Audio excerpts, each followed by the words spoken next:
పెట్టుకున్నాడు. ఆ రోజు మనం అక్కడ 8,000 కోల్పోవడం జరిగింది. ఆ తర్వాత 12వ ఏటలో ఇంకొక నాయకుడు నేను ఇదే రాష్ట్ర ఎన్నికలు నాకు చెప్పించండి, నేను తప్పకుండా నేను మంచి చేసి తీరిపోతానని చెప్పేసి ఆ నాయకుడు ఆ 12వ వేతన ఒప్పందంలో నేను కూడా కార్యవర్గ సభ్యులుగా ఉన్నాను. ఈ రోజు మాకు ఆయన రాత్రి వచ్చి 12,200 రూపాయలు మాకు ప్యాకేజ్ వచ్చిందని చెప్తే మేము సంతోషించి బ్రహ్మాండంగా పార్టీ చేసుకుని పొద్దున్నే బస్ ఎక్కాము వరంగల్ వెళ్ళడానికి, డీసీఎల్ దగ్గరికి సంతకం పెట్టడానికి. ఒక్కొక్కటి చెప్పుకుంటూ వచ్చి లాస్ట్కు ప్యాకేజీ అనౌన్స్ చేయన్నా చూపించాలన్నా అంటే బస్సు దిగిన తర్వాత 9,400 వచ్చిందని చెప్పాడు. అంటే 3,000 రూపాయలు ఒక నైట్లో అతనికి కార్పొరేటర్ ఫ్యాక్టరీ సంజయ్ రెడ్డి పాలనలో కట్టబెట్టినందుకు ఆ రోజు కార్మికులు 15,000 వచ్చేది, ఆ రోజు 9,400 రూపాయలు మనం కోల్పోవడం జరిగింది. ఇక మూడవ తర్వాత పెద్దనాయన అని చెప్పేసి ఒక నాయకుడు వచ్చాడు, యువ నాయకుడు. వాళ్ళు ఏం చేయలేకపోయారు, వాళ్ళు సంపాదించుకున్నారు, నేను బ్రహ్మాండంగా సంపాదించి ఉన్నాను, నీకు బ్రహ్మాండం చేస్తానని చెప్పి యువ నాయకుడు వచ్చాడు.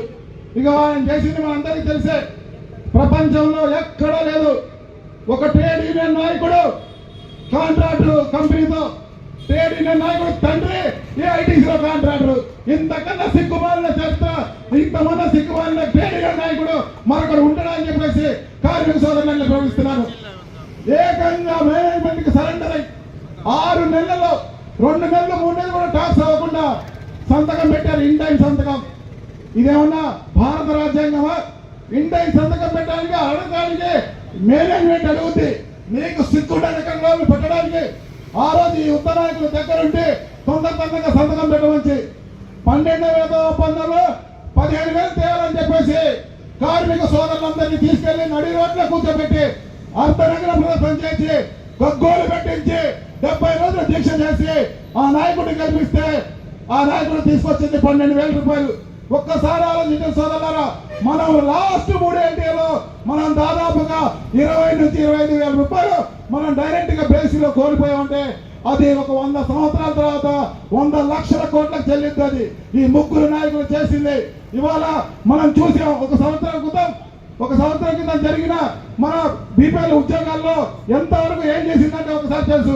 ఒక్కొక్క కార్మికుడి దగ్గర 20 లక్షలు 25 లక్షలు తీసుకొని ఇవాళ 15 ఉద్యోగాలు ఇచ్చి ఇవాళ అడిగితే ఇవాళ చాలా మంది అడిగారు, గతంలో 10 లక్షలు 5 లక్షలు తీసుకోవాలంటే నేను మేనేజ్మెంట్ కూడా ఇస్తున్నానని చెప్పేసి డైరెక్ట్ గా సిక్కు లేకుండా చెప్పిన ఈ యువ నాయకుడు మళ్ళీ ఇప్పుడు మన ముందుకు వచ్చి ఇవాళ కళ్ళు పొలించమని వచ్చి ఒక చెత్త మేనిఫెస్టో తీసుకొచ్చి ఎన్నో కోల్పోయిన ఏటీసీ వల్ల 3 సంవత్సరాల అగ్రిమెంట్ ఇవాళ మనకి 4 సంవత్సరాల అగ్రిమెంట్ చేశారు.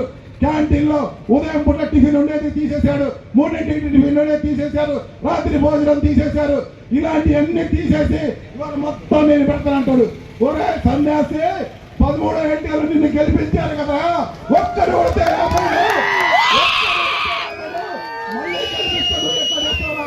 నేను ఒకటే అంటున్నా, ఆల్రెడీ మేనేజ్మెంట్ తో క్యాంటీన్ కాంట్రాక్ట్ వాళ్ళు అయ్యకి ఒప్పందం అయిపోయింది.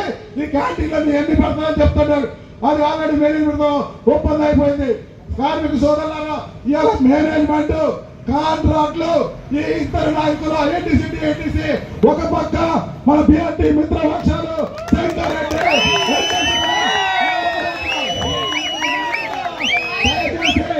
కార్మిక సోదరులు ఒకటే అర్థం చేసుకోవాలా, మనము కార్మిక ట్రేడ్ యూనియన్ తో పోటీ పట్ల యాజమాన్యం టీఎన్టీసీ ముగ్గురు ఒకటి.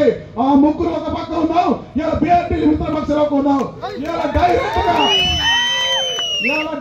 గా మేనేజ్మెంట్ కాంట్రాక్ట్లతో వాళ్ళకి సాయం చేయండి, ఐఎన్టీసీ గెలవాలి, టీఎన్టీసీ గెలవాలని డైరెక్ట్ గా మేనేజ్మెంట్ ఇలా వార్తలు పంపుతుందంటే ఒక్కసారి శంకరని చూసి ఇలా మేనేజ్మెంట్ వచ్చేపడుతుంది.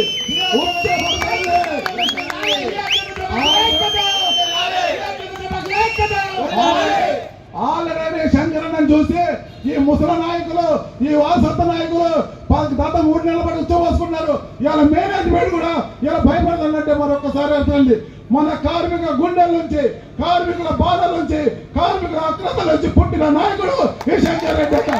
ఒక్కసారి కార్మిక నాయకులందరికీ పేరు పైన పారాలు చేస్తున్నారు. ఒక్క అవకాశం ఇవ్వండి, నేను చేసింది చూసి పెడతాను, చెప్పింది చేస్తాను. తప్పకుండా రేపు జరగబోయే శుక్రవారం జరగబోయే ఎన్నికల్లో బాల గుర్తుపై ఓటేసి ఒక్క అవకాశం ఇవ్వండి. ఒక్క